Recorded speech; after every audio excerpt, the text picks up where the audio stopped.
Minggu yang lalu, saya sudah membereskan diskusi terkait dengan bracketing method, yaitu bisection. Hanya satu metode yang saya ajarkan terkait dengan bisection method tersebut. Nah, untuk minggu ini itu ada beberapa hal yang akan saya bahas. Yang pertama itu adalah terkait dengan open method. Open method itu masih untuk mencari root finding, masih mencari akar-akar persamaan, tetapi dia dengan menggunakan metode terbuka. Maksudnya metode terbuka itu adalah kalau yang sebelumnya itu kita harus memberikan tebakan di 2 titik ya. Misalkan kita harus memberikan tebakan di 2 titik yang harus membreakat hasilnya. Nah, kalau yang sekarang ini tidak perlu. Jadi kita bisa untuk open method itu bisa hanya memerlukan satu tebakan saja. Satu tebakan saja untuk untuk menebak si akar persamaan yang kita mau. Seperti itu. Nah, caranya bagaimana? Caranya agak sedikit berbeda dengan yang bracketing method. Kalau bracketing method itu biasanya kita harus mencari 2 titik yang membracket hasilnya, kemudian dibagi 2 kalau yang seperti bisection kemarin. Ya, dan seterusnya seperti itu. Sedangkan kalau yang open method itu agak sedikit berbeda. Oke, kalau yang open method itu agak sedikit berbeda karena dia hanya punya satu, bisa jadi dia hanya menggunakan satu tebakan awal, kemudian menggunakan gradient. Untuk kasus yang akan kita bahas menggunakan gradient untuk mencari titik selanjutnya. Seperti itu. Nah, kelebihannya, ini bisa saya highlight di sini, kelebihannya adalah dia hanya bisa jadi hanya memerlukan satu tebakan awal, yang pertama. Yang kedua, dia konvergennya lebih cepat dibandingkan dengan bracketing method. Walaupun ada juga sisi negatif dari situ, yaitu kemungkinan divergensinya dia lebih besar. Jadi kemungkinan untuk tidak mendapatkan hasilnya itu lebih besar. Seperti itu. Oke, mungkin ini agak sedikit membingungkan kalau penjelasannya seperti ini. Saya langsung, ya ini seperti yang tadi. Poin ketiga ya, kemungkinan divergennya lebih besar. Jadi bisa jadi dia tidak divergen. Bisa jadi dia tidak konvergen. Jadi tidak seperti yang ini ya. Nah, tebakan pertama kita misalkan di sini, kemudian karena ada menggunakan gradient, terus tebakan selanjutnya itu di X1 di sini, Fx1 itu di sini ya, Fx1 di sini, gradient lagi, tebakan berikutnya jadi ke sini. Dan seterusnya Fx2 mendapatkan gradient menjadi seperti itu. Itu hasil. Jadi intinya adalah mencari tebakan selanjutnya dengan menggunakan gradient. Ya. Jadi X0 itu di sini tebakan pertama, Fx0, di Fx0 kita coba cari gradientnya berapa. Ya, dari gradient itu digariskan untuk menemui si garis si sumbu X. Kemudian di X1 cari Fx1, di Fx1 ini cari gradientnya. Dan gradientnya ini kita gariskan untuk menemui sumbu X lagi. Lalu dan seterusnya sampai errornya bisa diterima. Ini model open method. Nah, tadi yang saya sudah bilang, dia ada kemungkinan tidak konvergen. Contohnya seperti ini. Oke, ini tebakan pertama kita di X0. Ini fungsi yang kita mau dekati ya. Dan ini adalah root yang kita ingin mencari. Oke, tebakan pertama adalah X0. Dari X0 ini, kita mencari Fx0. Ini Fx0 di sini. Kita cari gradientnya di situ. Untuk mencari tebakan selanjutnya. Hasilnya jadi kayak gini. Oke, nah, di sini kita cari lagi Fx1. Kita cari lagi gradientnya. Hasilnya menjauh. Jadi intinya adalah tidak mendekati ke root yang kita mau, tetapi malah menjauh. Itu namanya divergen. Nah, kasus yang sama tidak akan terjadi pada bracketing method. Bisection method contohnya.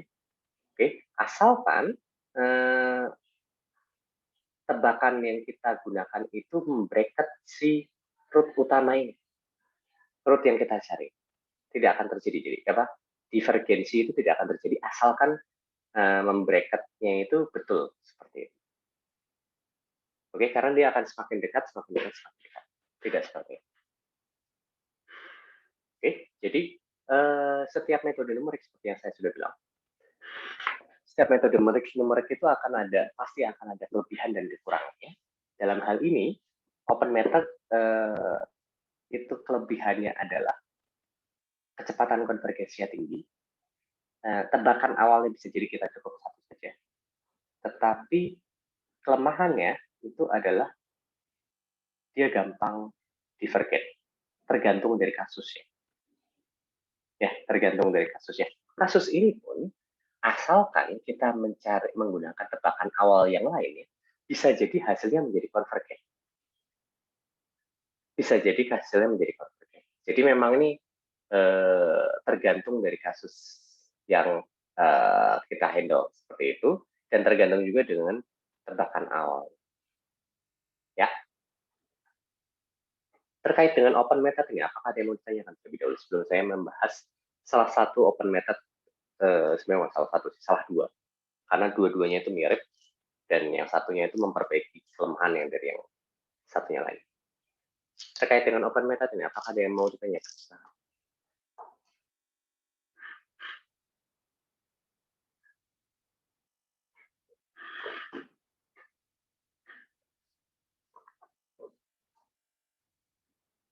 Silakan, jika ada pertanyaan.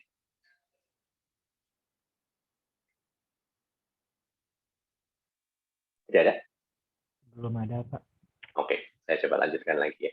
Langsung ke metodenya. Nah, ini metode pertama untuk yang open method.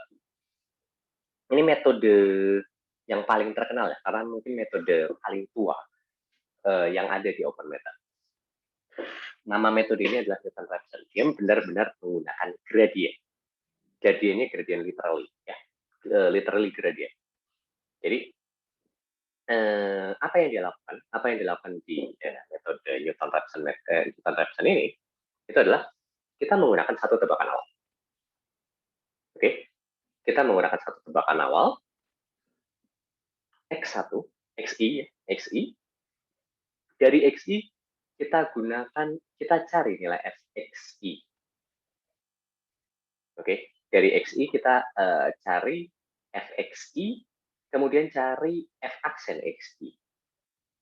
F aksen xi, ya, f aksen xi dan fxi itulah yang kemudian nilai dari xi, fxi, f aksen xi itulah yang kita gunakan untuk mencari tebakan root kita. Oke, untuk mencari tebakan root kita. Jadi intinya dari xi, fxi, titik ini ya, ini kan titik xi, fxi, itu ditarik garis lurus, di mana garis tersebut merepresentasikan gradien f aksen xi. Ya, yang sama dengan, jadi gradien itu kan sama dengan f aksen xi. Jadi garis ini adalah garis yang merepresentasikan gradien. Di garis lurus sampai dia menyentuh sumbu x. Kalau sudah menyentuh sumbu x, nah itulah tebakan root kita selanjutnya. xi plus 1. Seperti itu ya. Ini xi plus 1. Nah, kalau kita sudah dapat xi plus 1 bagaimana?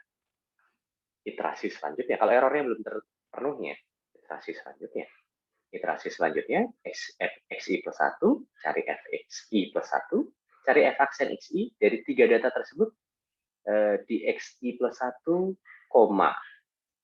fxi plus 1, titik ini. Oke, kita gunakan nilai gradien, f aksen xi plus 1. Oke, nilai gradien itu kita garis luruskan. Oke, untuk mendapatkan tebakan selanjutnya, xi plus 2. Seperti itu, dan seterusnya, dan seterusnya, dan seterusnya, sampai errornya itu kita bisa terima. Jadi, logika berpikir dari Newton-Raphson method seperti itu. Oke, mungkin saya gariskan saja ya, biar ini.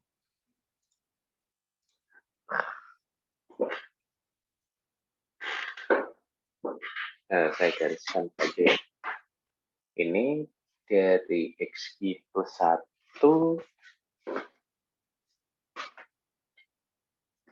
dari xi plus 1, kita cari fxi-nya. Ini adalah fxi-nya. Jadi ini titik xi plus 1, fxi plus 1. Lalu dari sini, dengan menggunakan nilai f aksen xi plus 1, gradiennya ya. Kira-kira di sini lah ya. Ya, ini gradiennya. Oke, kira-kira.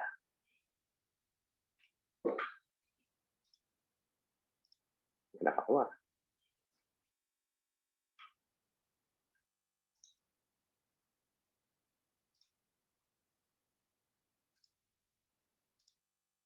Ya, kira-kira gradiennya seperti itu. Ini titik selanjutnya. Dan seterusnya. Seperti itu adalah Newton Raphson method. Nah, seperti yang dituliskan di sini, ini salah satu metode yang paling sering digunakan. Oke, salah satu metode yang paling sering digunakan. Walaupun biasanya penggunaannya belum tentu dalam bentuk dasarnya, tetapi dalam bentuk turunannya, yang nanti akan saya jelaskan.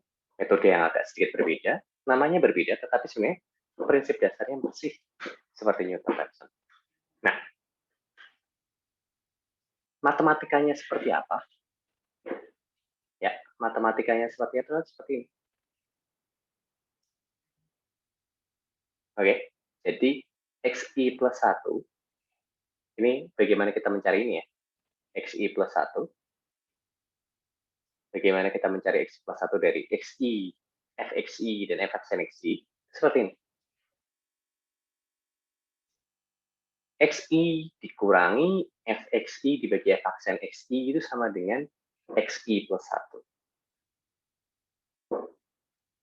Seperti itu. Nah, di antara kalian ada yang bisa menjelaskan tidak?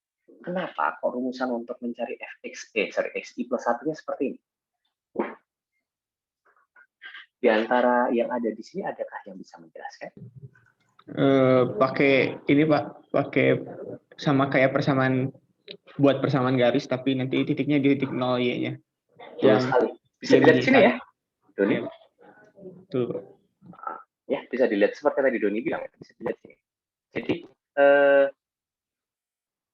kita sebenarnya paling gampang itu menggunakan persamaan gradien. F aksen xi, itu rumusannya seperti apa? Rumusannya seperti apa ya, F aksen xi, Doni? Halo, Doni? Ya Pak. F aksen xi itu rumusnya seperti apa ya? Apa ada? Berarti yang y, dalam hal ini ya. Berarti berarti kan di sini y-nya ingin 0, berarti xi doang. Ya xi per x2. Berarti apa? X yang ingin dicari xi plus 1 berarti ya. Ya. Minus kurang iya itu Pak. xi, oke, dibagi apa? Dibagi fxi Pak. Dibagi f. Sebenarnya harusnya nggak fxi doang ya. Harusnya itu adalah ada nolnya di situ kan ya. Ya, kan karena kita ingin apa? Ingin akar persamaan dari apa? Akar dari persamaannya berarti kan dia di saat y-nya 0, maka kita pilih fx-nya 0. Seperti itu. Ini rumusan gradien dalam kasus ini kan seperti ini sudah. Tinggal diutak-atik bolak-balik, itu kita akan mendapatkan rumusan seperti ini. Oke. F aksen xi, betul ya? Betul lah itu ya? Atau bukan salah? Kebalik ya Pak? Balik ya? Iya Pak, kan gradien sama dengan apa? Delta y per delta x. Y per delta x ya Pak. Ya tadi kenapa kamu diem aja saya kembali? Oke ya. Namanya dosen juga bisa salah. Ini berarti harusnya adalah f aksen xi itu sama dengan, harusnya itu adalah titiknya ya, gradiennya itu berarti harusnya titik baru dikurangi titik lama ya. Kalau titik baru di sini Y-nya itu sama dengan 0, benar ya, Doni? Betul, Pak. Jadi negatif. Oke, 0 dikurangi. Dalam hal ini adalah titik lamanya adalah fxi. fxi. Lalu dibagi dengan titik lama dalam hal ini adalah xi plus 1 dikurangi xi, gitu ya? Betul nggak nih? Betul, Pak. Kalau dibalik-balik jadi gimana? Betul tidak ini? Kita coba cek. Minus fxi minus pindah. Oke. Dipindah xi plus 1. Ya, betul. Oke. Ini kalau misalkan yang kayak gini, yang bagian ini kalau misalkan kita ubah-ubah, bentuknya akan jadi seperti yang sekarang ini. Saya tunjukkan. Kalau yang ini salah, kebalik. Oke, gradiennya itu adalah delta Y per delta X. Itu ya. Ada pertanyaan kan di sini? Terkait dengan ini dapatnya dari mana?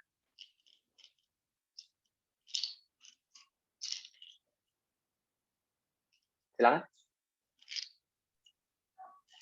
Pak, itu kenapa harus ada 0 min fxi ya, Pak? Maksudnya kalau nolnya dihilangin kan juga sama aja gitu.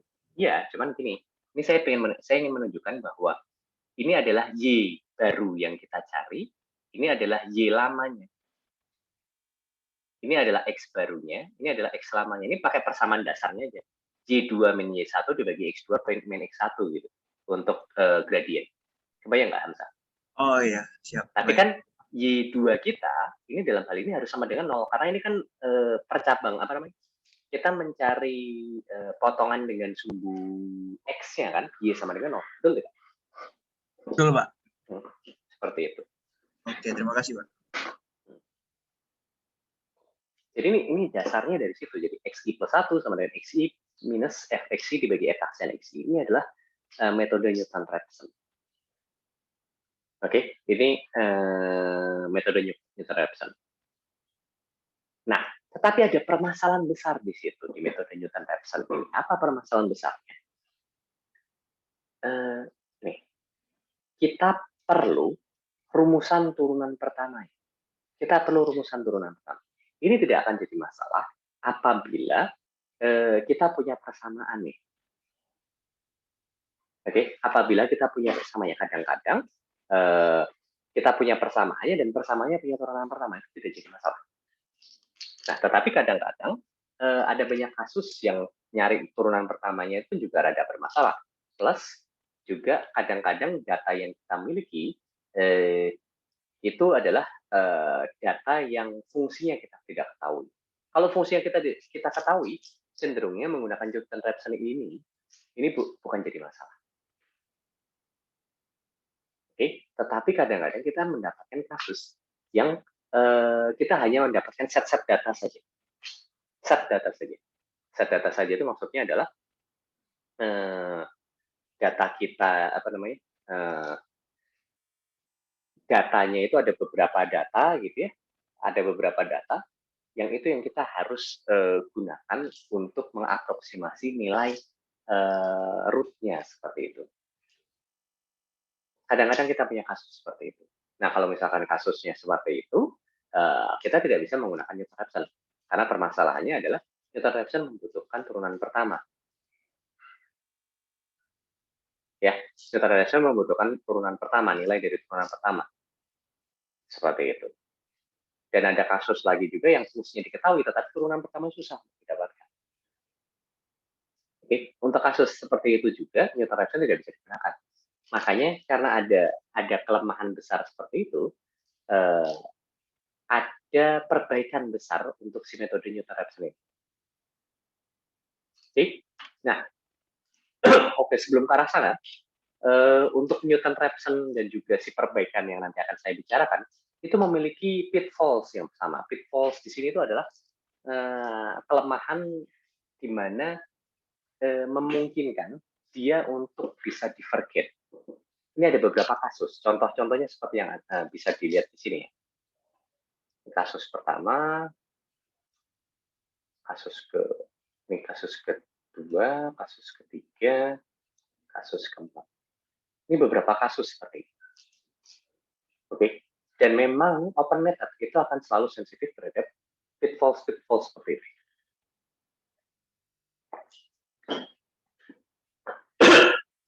Bisa dilihat ya di sini, contoh pertama. Kita memilih X0, lalu gradiennya mendapatkan setelah dihitung, kita mendapatkan nilai X1 di situ, Fx1 di sini, dari gradien di X1, kita dapatkan X2 di sini, Fx2 di sini, dan Fx2 di sini, tapi malah menjauh, jadi kayak menjauh, divergen.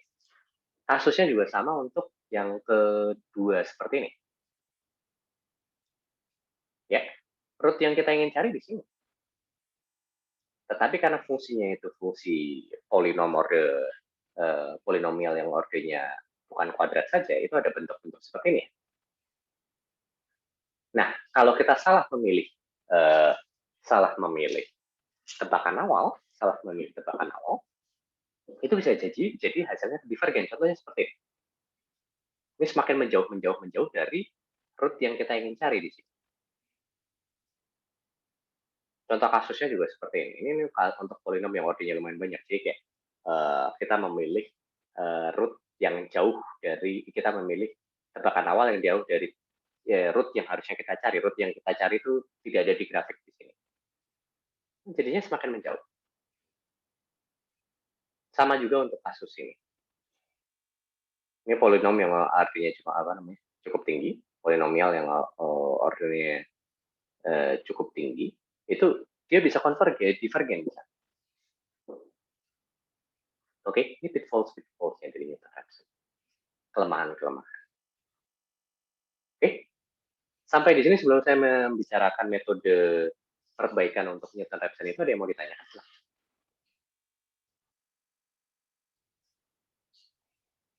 Pak, izin bertanya. Ya, gimana Melvin? Melvin 002. Jadi kalau dari open method, ya? Iya benar. Open method ini masih lebih mending daripada cara kemarin yang bisection. Karena tergantung. Jadi kayak bisection dia punya kelebihannya, Mel. Bisection itu punya kelebihan. Asalkan kita bisa memastikan bahwa dua tebakan awal kita itu membreaket si root-nya, itu pasti konvergen. Walaupun kecepatan konvergensinya kecil. Tetapi kalau open method seperti ini, kecepatan konvergensinya itu kalau misalkan tebakan awalnya tepat ya, itu kecepatan konvergensinya kencang sekali. Tetapi ada kemungkinan divergen jika kita memilih tebakan awal yang tidak pas. Seperti itu. Kebayang nggak? Oke. Kebayang. Berarti ini bukan lebih baik, tapi kayak lebih cepat. Tapi lebih bisa cepat, betul. Konsekuensinya lebih mudah divergen. Jadi bukan lebih baik konvergen, gitu. Lebih cepat divergen juga. Jadi ya, kalau misalkan di waktu tertentu yang bisa kita dapat hasilnya itu dia tidak mendapatkan hasil, bisa divergen. Gitu aja. Oke. Siap. Kasih banyak, Pak. Oke, ada lagi yang mau bertanya?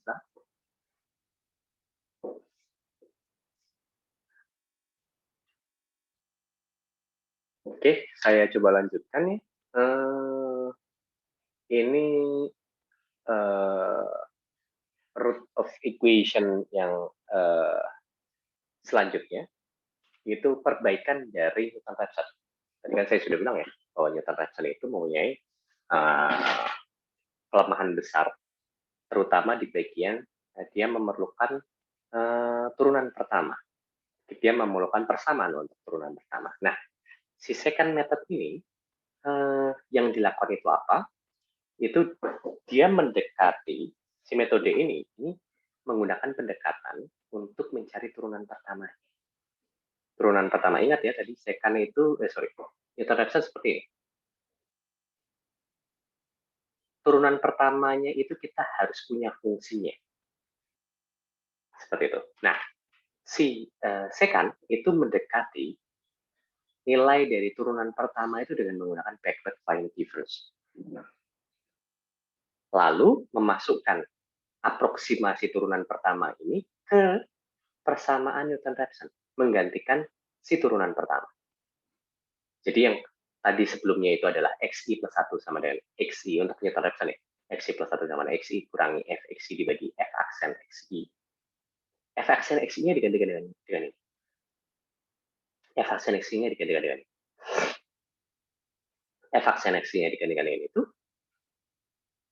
Oleh karena itu kita mendapatkan persamaan. Ini adalah persamaan untuk si secant method. Jadi dia slight improvement dari improvement yang kecil dari Newton-Raphson, tetapi improvement ini membuat metode secant ini menjadi lebih bahasanya gimana?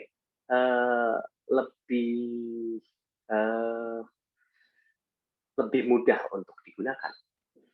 Jadi kasus-kasusnya tidak terbatas seperti di Newton-Raphson. Kalau di Newton-Raphson itu saat turunan pertamanya sulit untuk didapatkan, persamaan turunan bersama yang sulit untuk didapatkan, kita tidak bisa menyelesaikan kasusnya.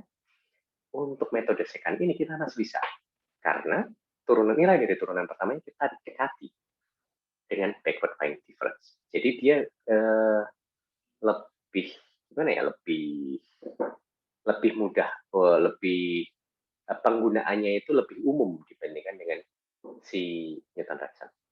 Lebih bisa digunakan di mana-mana dibandingkan Newton-Raphson. Seperti itu.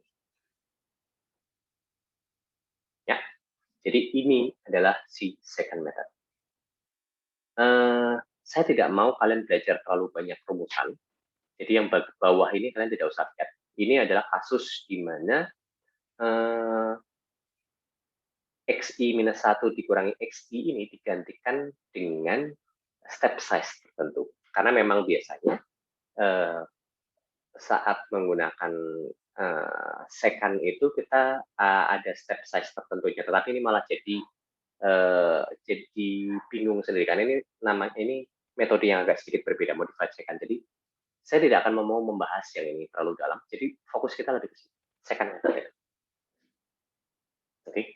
Jadi untuk open method saya hanya akan membahas dua metode untuk mencari root itu hanya dua.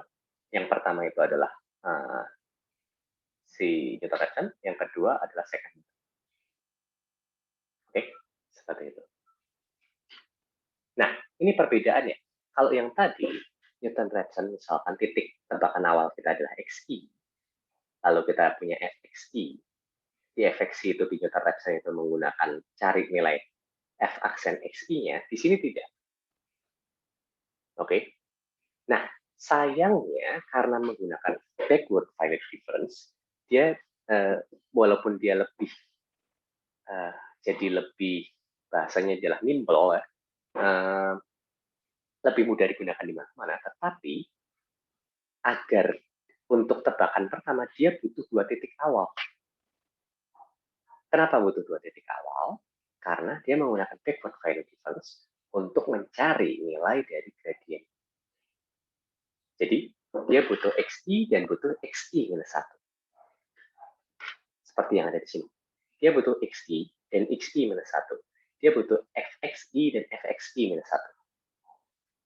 Oke, oleh karena itu, 1 titik saja tidak cukup dalam hal ini. Jadi kita butuh 2 titik.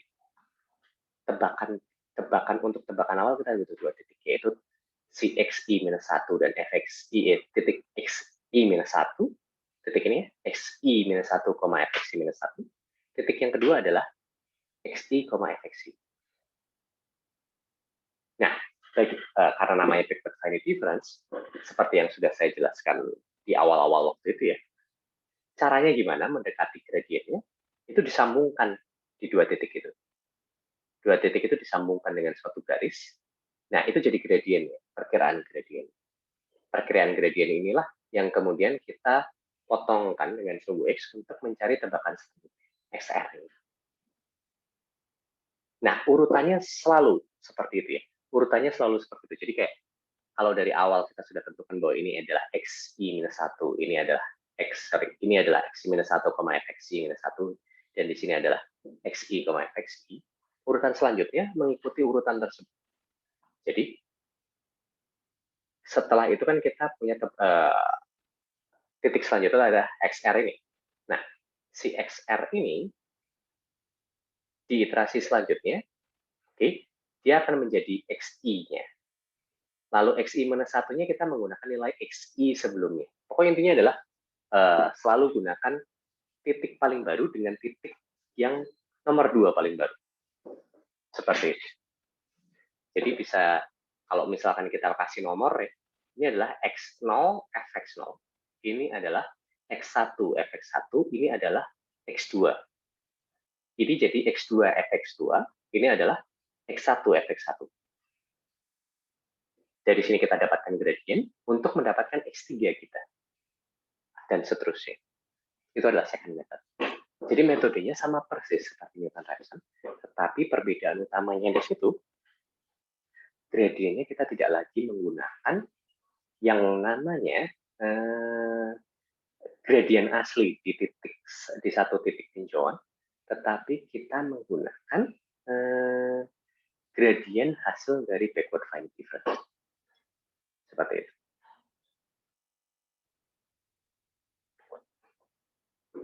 Silakan Bapak ada pertanyaan untuk second method ini. Logika berpikirnya seperti itu.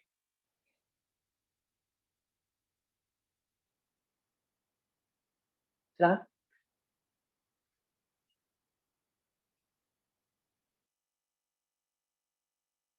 Tidak ada ya? Oke, saya lanjutkan Bapak gitu. Nah ini putus-putus Haris. Boleh nanya yang nanti aja Pak gitu Pak. Haris, sinyal kamu rada mulai. Pertanyaannya itu kenapa nggak yang X barunya jadi X-1? Putus-putus Haris. Saya nggak bisa dengar dengan jelas. Sinyal kamu kelihatannya putus-putus di sana.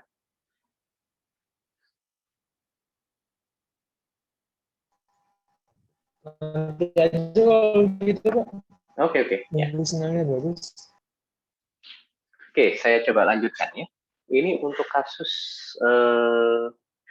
untuk konvergensinya. Nah, bisa dilihat di situ bahwa perbandingan yang false position ini saya tidak ajarkan. Jadi bisa dilihat di situ perbandingan antara bisection, second, Newton-Raphson. Bisection ini adalah Picatinny method. Second dan Newton-Raphson itu adalah open method. Bisa dilihat di situ. Di antara ketiganya, yang kecepatan konvergensinya itu paling cepat, itu adalah Newton-Raphson. Tetapi dia punya kelemahan besar. Kelemahannya itu apa? Kita harus punya persamaannya, kita harus punya persamaan turunan pertamanya untuk bisa menggunakan Newton-Raphson. Nah, kalau kita menggunakan second yang lebih nimble, yang lebih fleksibel, ya, agar bisa digunakan di mana-mana, itu kita bisa lihat di situ bahwa akurasinya agak turun, ya.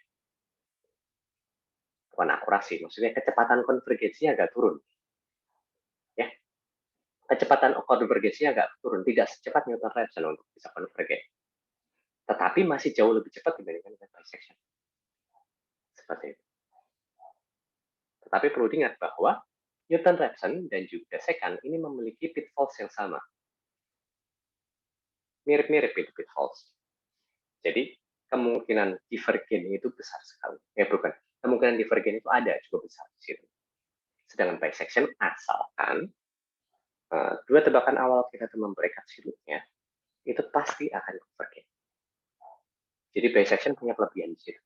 Tetapi kekurangannya adalah konvergensinya dia agak lambat. Seperti itu. Ya, Newton-Raphson punya kelebihan juga. Dia hanya butuh satu tebakan awal. Second dan juga bisection butuh dua tebakan awal. Oke, Newton-Raphson hanya butuh satu tebakan awal. Oke, jadi ini yang biasanya saya tanyakan, itu pada saat quiz, pada saat pada saat ini ya, pada saat ujian, saya akan minta perbandingan biasanya antara semua metode yang saya sudah ajarkan untuk satu jenis kasus, misalkan untuk root of equation. Itu kelebihan dan kekurangan masing-masing itu apa? Kalian harus bisa menjelaskan itu. Karena penggunaannya akan kasus per kasus seperti itu. Oke, seperti itu ya.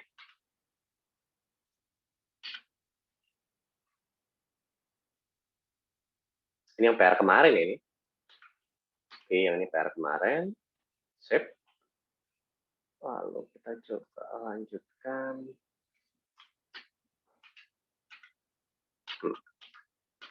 Ini secant Newton-Raphson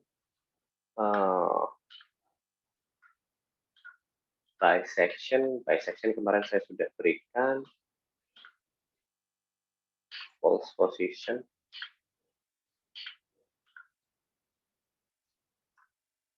Bentar ya.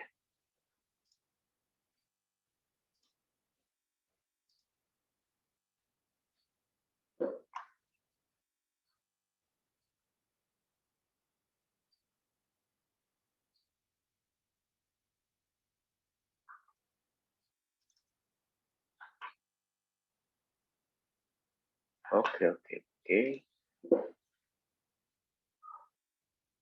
Ini kalau misalkan kalian mau menggunakan ini untuk latihan sih dipersilahkan saja ya.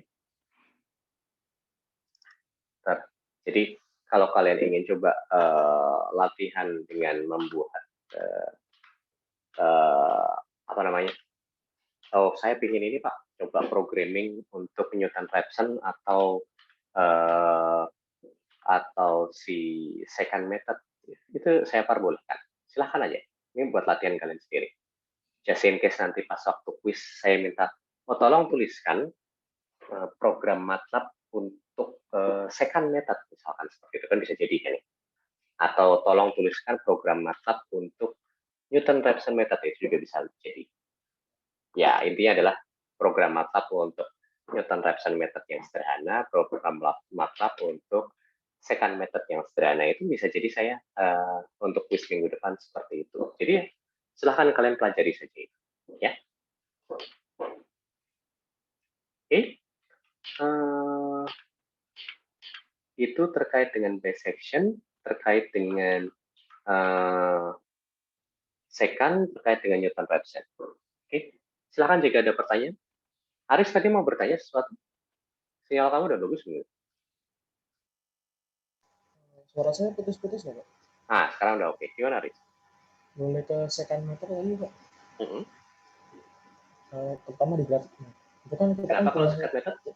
Yang grafik atas kan kita punya dua itu kan, fx1 min 1, xl sama fx1. Setelah diiterasi nanti kita dapatnya tuh kayak gini. Kenapa enggak fx-nya itu jadi apa sih limiting value-nya itu jadi fx1 min i minus 1 sama xr gitu Pak. Kan lebih menuju maksudnya gimana? Itu kan kalau yang di gambar ini kan yang tengah sama yang atas kan Pak yang jadi limiting value yang barunya. Ya, yang baru maksud kamu ini setelah dari sini jadi kayak gini gitu ya. Nah, itu sebenarnya terserah kalian mau penomorannya gimana. Sebenarnya kalau pada saat di ujian atau di quiz paling gampang itu penamaannya bukan seperti ini, tetapi penamaannya adalah ini seperti ini adalah x0 fx0, x1 fx1, x2. Nah, di sini jadi x2 fx2. Di sini kan yang masih sama dengan yang ini kan ya, x1 fx1. Jadi dari x1 fx1 dan juga x2 fx2 kita akan dapat x3 seperti itu. Nah, itu juga nggak ada masalah. Intinya adalah logika berpikirnya seperti ini. Cara kalian nanti mau menuliskannya kayak gini atau menuliskannya dengan x0 fx0, x1 fx1, x2 fx2, x3 fx3 dan seterusnya nggak ada masalah. Kalau yang tulisan normal di saat ujian itu kan tulis tangan. Itu perhitungan manual, misalkan saya minta perhitungan manual, pakai cara kayak itu nggak ada masalah. Ini kenapa kok disebutkannya seperti ini? Ini karena untuk membantu pada saat programming. Kalau pada saat programming itu ada iterasi, kalau iterasi itu akan memperbarui nilai cenderungnya, Aris. Kebayang nggak? Kalau memperbarui nilai ya, cenderungnya adalah kita akan memperbarui nilai XI, FXI ini dengan nilai yang lebih baru, seperti ini. XI-1, FXI-1 kita perbarui dengan yang seperti ini, yang lebih baru lagi. XR itu jadi yang hasil terakhir di iterasi tersebut. Gitu. Jadi bahasa saat yang kalian tuliskan saat nanti perhitungan manual dengan pada saat nanti kalkulasinya adalah kalkulasi di komputer itu bisa jadi berbeda jauh. Gitu. Karena kalau di komputer cenderungnya memperbarui nilai yang lama. Bayang nggak, Aris? Sebenarnya pertanyaan saya yang lain sih Pak, bukan tadi. Pertanyaannya gimana? Itu kan kita lihat gambar atas dulu ya Pak ya. Kita kan punya tiga nilai. XI-1, XL, dan XI. Setelah perhitungan kita dapat itu Pak, jadinya kayak bawah yang tadi. Nah, pertanyaan saya itu, itu kan tadi kan kita kan yang iterasi kedua kan kita pengen apa sih lower limit sama upper limitnya kan jadi XR sama XI. Kamu logika kamu rada salah. Ini kita nggak pakai upper limit, lower limit lagi. Itu adalah logika untuk bracketing method. Ini tidak ada bracketing method lagi, ini open method. Ini menggunakan gradient. Jadi ini dan ini, dua titik ini itu kita untuk mencari mendekati si gradient. Second itu gradientnya didekati dengan dua titik. Oke. Titik pertama, tebakan awal, titik kedua, itu untuk mendapatkan gradient. Terus, setelah mendapatkan tebakan selanjutnya ini memperbarui nilai XI kita, gitu. Nah, itu kita pakai titik sebelumnya, yang sebelumnya itu XI ya, sekarang jadi namanya kita ubah jadi XI-1. Oke, itu untuk mendapatkan gradient. Dari gradient di sini, gradiennya digaris luruskan untuk mencari tebakan selanjutnya.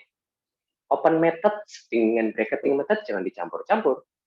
Kalau bracketing method, ya itu akan ada upper limit sama lower limit. Kita akan ketemu di tengah, bagi dua seperti itu. Bagi dua, lihat mana root-nya, kita lihat di situ lagi. Itu agak berbeda dengan yang sekarang. Yang second. Kalau yang second itu berdasarkan gradient, tetapi gradientnya didekati dengan dua titik. Kebayang nggak, Alex? Oke deh Pak, makasih ya Pak. Mau bertanya Pak? Silakan. Tadi kan tadi di slide-nya cuma ada order error sama order konfigurannya. Kalau di kuliah ini Pak, di kuliah Anum Teknik Material untuk si galatnya di sini pakai galat relatif biasa Pak? Iya, kita cenderungnya pakai galat relatif, pakai error relatif, kecuali kalau misalkan dari awal sudah dinyatakan bahwa nilai sebenarnya adalah sekian. Gitu deh. Oh iya, baik Pak. Terima kasih Pak. Ada lagi yang bertanya salah? Sebelum saya mulai pembahasan terkait ini, aljabar linear.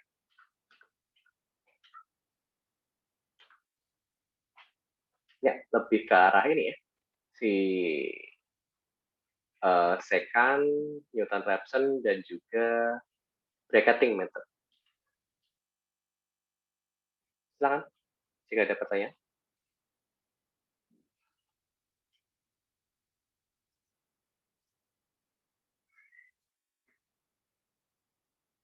Ratu Gracia. Iya, Pak. Sudah paham belum? Lagi memahami, Pak. Sudah tahu perbedaan antara secant dan Newton-Raphson tidak? Saya udah dapat sih, Pak, perbedaan. Cuman masih bingung ke arah kalau misalnya aplikasiin ke MATLAB-nya gitu. Oh, aplikasi ke MATLAB-nya. Nah, itu. Kalau aplikasi ke MATLAB itu mungkin yang bisa dilakukan itu adalah coba baca bukunya itu ada beberapa contoh MATLAB di situ ya. Oke, bentar. Ini kalau aplikasi MATLAB-nya ya, mungkin akan bagus juga kalau saya coba bahas. Ini ada beberapa PR dari kelas-kelas saya sebelumnya. Saya coba lihat dulu ya. Paling oke.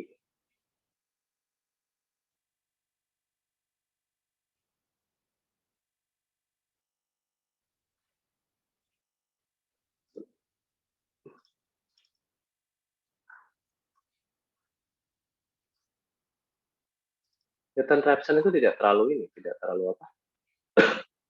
Tidak terlalu susah sih sebenarnya. Ini masih pakai ini. Ini mungkin saya coba share contoh kasus untuk contoh pemrograman untuk Newton-Raphson dari mahasiswa sebelumnya.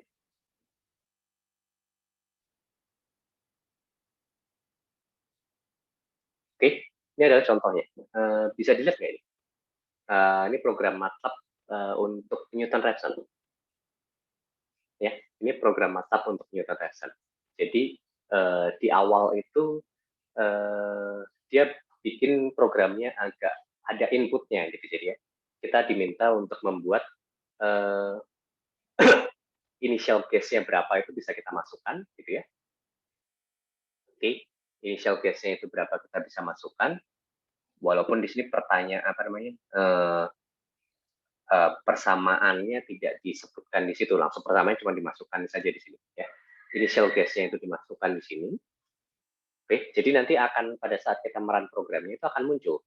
Oh, kita harus memasukkan nilai X-nya itu berapa, itu kita harus masukkan. Ini X sebagai initial guess-nya. Terus kemudian kita juga harus memasukkan nilai ES-nya. ES di sini adalah error yang kita inginkan. Jadi dia baru akan berhenti saat errornya lebih kecil dari error yang kita inginkan tersebut. Kemudian dia tuliskan di situ ERR-nya 100, iter-nya 0. Itu tujuannya adalah untuk membuat nilai awal untuk iterasinya, itu iterasi keberapa, dan juga error awalnya adalah 100%, seperti itu. Nah, ini bisa dilihat sini. While error is more than ES, jadi ketika errornya itu lebih besar daripada ES itu adalah nilai error yang kita bisa terima, iterasi ini akan terus berjalan. Oke, iterasi ini akan terus berjalan. Terus, yang pertama dilakukan adalah mencari nilai Y. Y di sini adalah fx, ya, mencari nilai Y dari input pertama, gitu, dari input yang diberikan. Jadi di sini x old kuadrat dikurangi 3x old dikurangi 10. Jadi persamaannya itu sebenarnya yang diminta adalah x kuadrat minus 3x minus 10. Itu persamaan yang saya minta. Ya. Kemudian, karena ini Newton-Raphson itu menggunakan yang namanya turunan pertama. Turunan pertamanya ini dicari manual ya. Jadi Y aksennya ini maksudnya Y statusnya adalah Y aksen. Y aksennya itu sama dengan 2xo dikurangi 3. Ini kan turunan pertama dari ini ya. X kuadrat dikurangi 3x minus 10.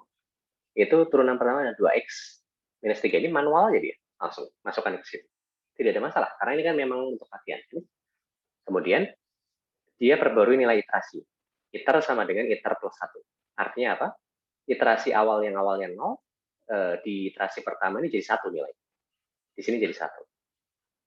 Kemudian, X new sama dengan XO dikurangi Y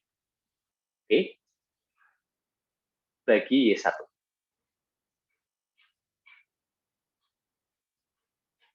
Seperti itu ya. XU sama dengan XO dikurangi Y dibagi Y1. Oke. Ini untuk mendapatkan X kita yang baru. Lalu menghitung error. Error adalah absolute. Ingat, ini adalah relatif error. Tadi seperti yang Doni nyatakan tadi ya, tanyakan tadi ya Doni. ini adalah relative error absolut dari XO. Nah, ini salah nih. XU yang harusnya bawahnya, Pak. Salah ini. XU, XO dibagi XY. Karena namanya error relatif ya. Error relatif itu harusnya memang si nilai yang baru itu yang kita jadikan acuan. Kebalik tadi dia. Ya. Lalu, ini yang dia lakukan selanjutnya setelah menghitung error relatif macam-macam itu adalah dia memperbaharui nilai X-old-nya dia untuk iterasi selanjutnya. Itu di sini. Untuk iterasi selanjutnya. If iter is more than 1000, break. Itu artinya di sini dia memaksa. Oke, dia memaksa di situ. Ini tuh salah ininya.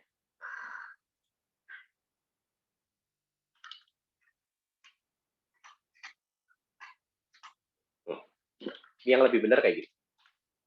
Jadi artinya apa? Artinya ini ada if condition kecil di dalam if condition, di dalam while. Di dalam while. Jadi if kondisinya seperti ini.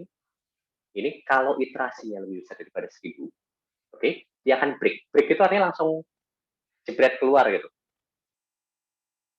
Oke, jadi batasan yang dia lakukan, ingat ya kemarin PR kita kan ada 2 batasannya. Batasan yang sebelum kemarin itu adalah batasan apabila errornya kurang dari sekian, dia harus stop. Batasan apabila errornya iterasinya lebih dari sekian, dia stop. Oke, sebenarnya kalian bisa menggunakan cara yang lebih smooth daripada ini. Kalau ini cara memaksa, tapi nggak salah. Ini secara logis, secara logika masih masuk. Asalkan kalian bisa menemukan cara-cara seperti ini yang secara logika masih masuk, saya akan tetap memberikan nilai 100 untuk pemrograman ini ya, seperti itu. Tidak perlu yang bagus, benar-benar bagus, karena tujuan utamanya itu adalah kalian tahu logika berpikirnya, itu aja. Oke. Kemudian N. Jadi ini ada iterasi untuk terus-menerus melakukan si Newton Raphson. Nah, kalau misalkan sudah selesai, jadi selesainya itu kondisinya ada 2. Kondisi pertama itu apabila error lebih kecil daripada S, nilai error yang kita batasi. Selesai kedua itu adalah yang ini. Oke. Iterasinya lebih besar daripada 1000 break. Nah, tetapi jeleknya di sini, ya, jeleknya di program ini, kenapa ini program ini tidak akan mendapatkan program ini tidak akan mendapatkan nilai 100 karena saat ini ada lubangnya di program. Saat iterasinya itu lebih besar daripada 1000. Oke, saat iterasinya lebih besar daripada 1000, dia langsung nge-break, langsung keluar. Kalau break ini artinya dia tidak melalui ini.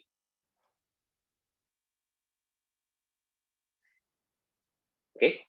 Nah, nilai dia akan jadi 100. Oke. Karena if iter di atas 1000 itu kan yang akan dieksekusi ini, break kan ya.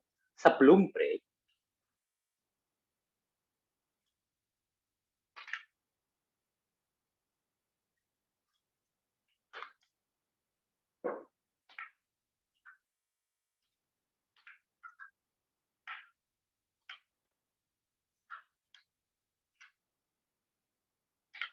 nah, kalau dituliskannya seperti ini, saya akan memberikan nilai 100.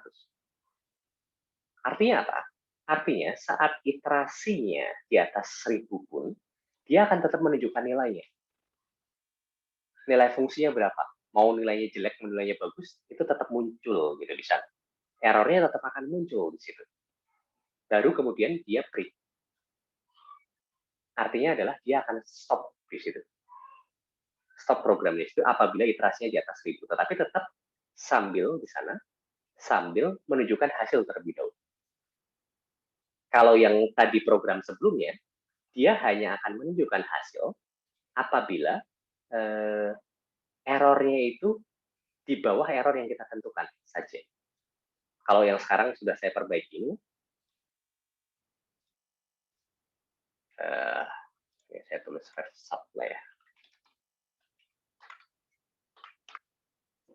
Yang sudah saya perbaiki ini, dia mau iterasinya di atas 1000 atau setelah errornya di bawah error yang kita tentukan, itu dua-duanya akan menunjukkan hasil.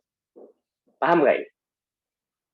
Jadi kayak yang sebelumnya pun saya akan tetap memberikan nilai yang cukup tinggi, tetapi dia ada kelemahan di situ. Seperti itu. Oke, ada pertanyaan di sini terkait dengan programming Newton Raphson. Programnya sederhana. Berarti kalau kita nggak tahu persamaannya, berarti nggak tahu turunannya, dan berarti kita nggak bisa pakai metode ini ya? Betul. Itu makanya kenapa saya mengajarkan secant. Kalau metode secant itu bisa gini nggak Pak? Jadi kita nggak tahu persamaannya, tapi yang ada itu cuma data gitu. Ya, kalau nggak tahu persamaannya, kelihatannya kita harus modifikasi sedikit ya. Karena kan tadi kan persamaannya tetap membutuhkan fxi kan ya, Yusuf. fxi itu tetap butuh. Jadi kalau kita tidak tahu persamaannya, kita harus modifikasi sedikit dari secant yang itu. Jadi itu akan di luar skop kita. Jadi ya, yang secant yang tadi saya ajarkan itu persamaannya tetap harus diketahui. Tetapi turunannya itu kita susah untuk mendapatkan.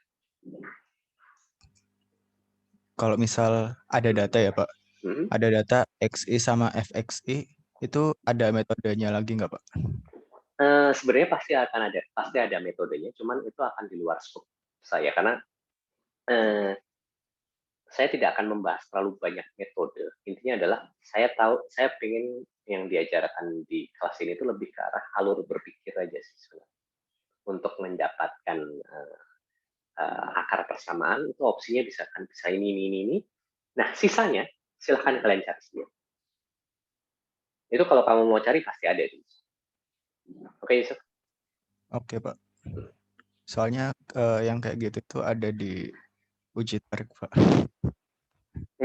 Nah, itu bisa jadi kamu kombinasikan loh. Misalkan nanti kamu tidak mau coba cari sendiri ya, itu kan bisa kombinasikan. Kombinasikannya bagaimana? Saya tuh tidak tahu, lupa ini saya. Kelihatan nanti di paruh kedua setelah UTS itu saya akan ada materi terkait dengan regresi dan juga interpolasi. Oke, interpolasi itu adalah kita punya data-data. Dari data-data itu kita bisa buat jadi satu persamaan. Nah, kombinasi dari keduanya bisa digunakan untuk mencari akar persamaan. Kebayang nggak, Yus? Halo? Belum sih, Pak, tapi kayaknya kebayang. Interpolasi, kamu tahu interpolasi nggak? Kalau misalkan kita ada beberapa titik, terus kamu pernah pakai Excel nggak, Yusuf? Pernah, Pak, pernah. Nah, itu Excel itu kalau misalkan ada beberapa titiknya, dia otomatis kalau bikin grafik itu menyambung kan ya? Yeah. Itu yang dilakukan dalam hal itu adalah interpolasi. Nah, interpolasi itu hasilnya adalah akan jadi satu persamaan. Akan jadi persamaan yang merepresentasikan titik itu.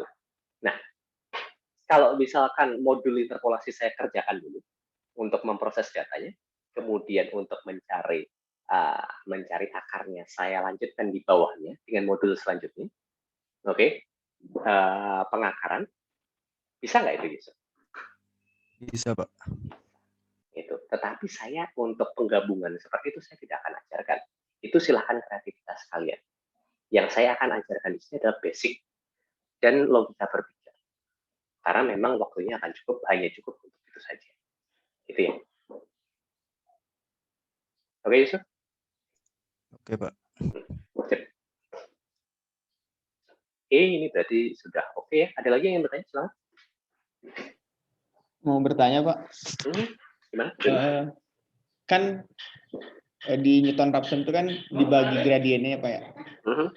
Nah, apakah kita perlu define di awal gitu Pak bahwa saat gradiennya menuju 0 gitu, artinya ya 0 kurang 0 ya limitnya menuju 0 gitu, dia langsung di define gagal aja Pak? Nah, seharusnya itu juga ada di situ, betul kan? Oke, seharusnya yang model-model seperti itu juga akan ada di situ karena kalau misalkan gradiennya itu mendekati 0, ini hasilnya ini akan error kan? Bakalan mengecil lebih jauh. Bakalan negatif besar banget. Ya itu, jadi maksudnya sebenarnya kalau kamu mau mendefense seperti itu juga boleh. Itu untuk proteksi program kamu biar tidak tidak bug-nya tidak terlalu banyak. Itu bagian dari bug ini juga namanya. Makanya ini saya kasih tahu, ini PR Newton Raphson. Saya lupa yang ngerjain siapa. Oke, ini saya ngambil dari mahasiswa yang mengerjakan PR sebelum-sebelumnya. Cenderung ya kalau mahasiswa mengerjakan PR itu banyak bug-nya, Mas Yan. Nah, salah satu bug-nya itu juga tadi. Bug yang tadi saya sudah temukan yang bagian ini. Karena debugging itu prosesnya cuma lumayan ya. Kalau mau yang sampai program yang benar-benar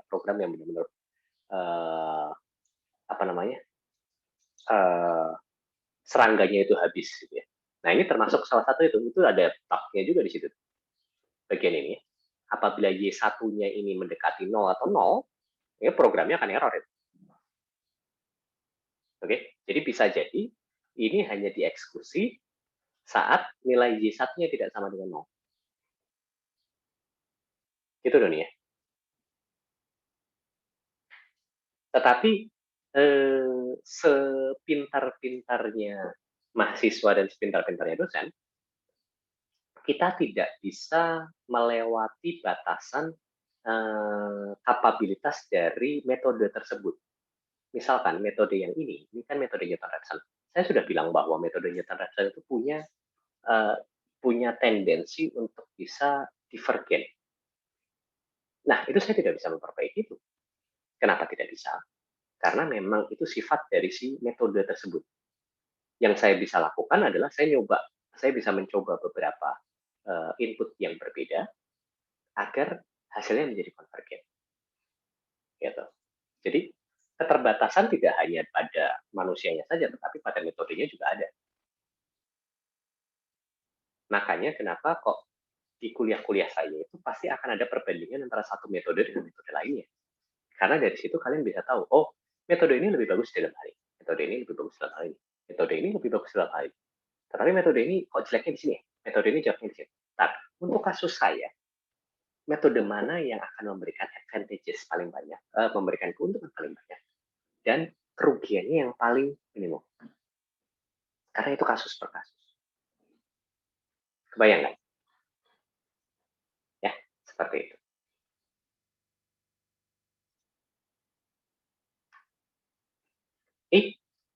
Ada pertanyaan lain? Silakan. Pak, mau nanya. Silakan.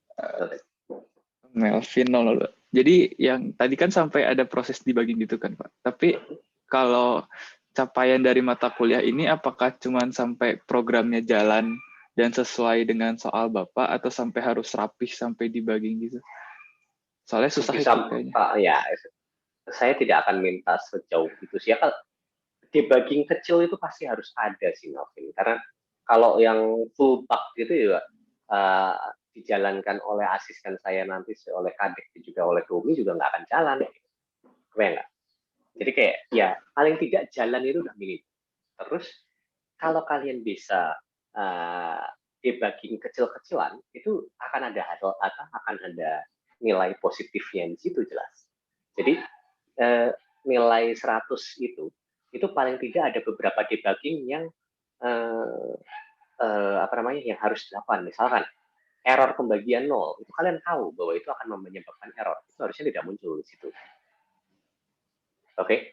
Kalau itu tidak ada ya tidak akan 100, tapi nilainya tetap akan tinggi asalkan logika berpikirnya oke. Kebayang, Mel? Oh. Oke. Mau nanya Pak, kalau yang kasus pembagiannya 0 gitu, cara ditambahin apa ya Pak harus? Paling gampang ya, sebenarnya ada kasus per kasus ya. Mana tadi? Oke. Paling gampang itu kita tidak eksekusi kalkulasi itu. Paling gampang kita tidak eksekusi kalkulasi tersebut. Kalau misalkan Y1-nya itu 0. Nah, tetapi untuk kasus ini jadi agak sulit untuk dilakukan. Kenapa kok agak sulit untuk dilakukan? Kalau misalkan ini ya, error, di kasus error ini, X new-nya 0, kita tidak kalkulasi, itu tidak ada masalah.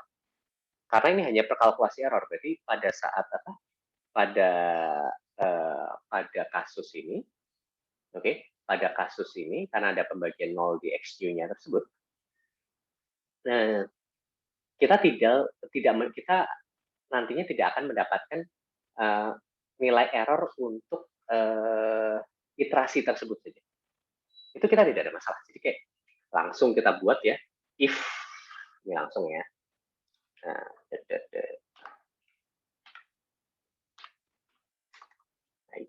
if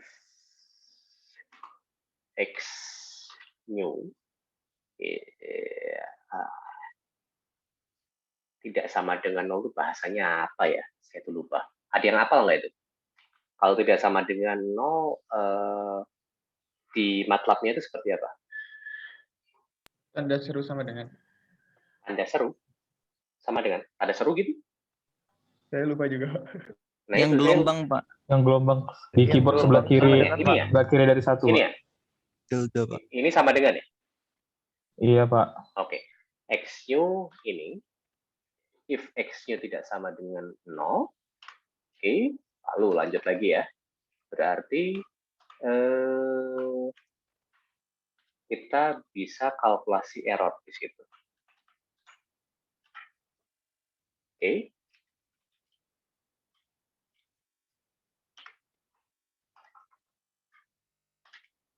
Seperti itu cukup kan? Melvin?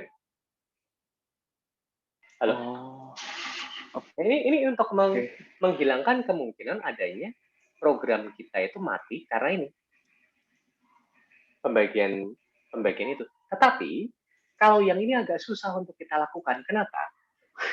Karena kalau kita ini lakukan ke situ, dan Y1 kita itu nilainya 0, ya, Y1 kita nilainya 0, ini otomatis juga nanti programnya akan berhenti juga. Maksudnya gini loh, kalau Y1 kita 0 itu dia akan error, tetapi kalau kita iterasinya kita stop, program kita akan muter-muter gak jelas gitu. Kebayang nggak? Karena saat tidak 0, dia akan kembali ke bawah, terus muter lagi ke atas, tetapi tidak menemui akhir yang benar gitu. Kebayang nggak nih? Doni juga tadi kan sempat tanya itu ya, Melvin, ya. Kalau ini saya bikin ada if Y1-nya tidak sama dengan 0, baru saya kalkulasi nih. Oke. Saat Y1-nya itu 0, dia akan melewati if condition yang ada di situ, ke bawah, ke N, muter lagi ke atas. Loh, errornya ternyata masih oke.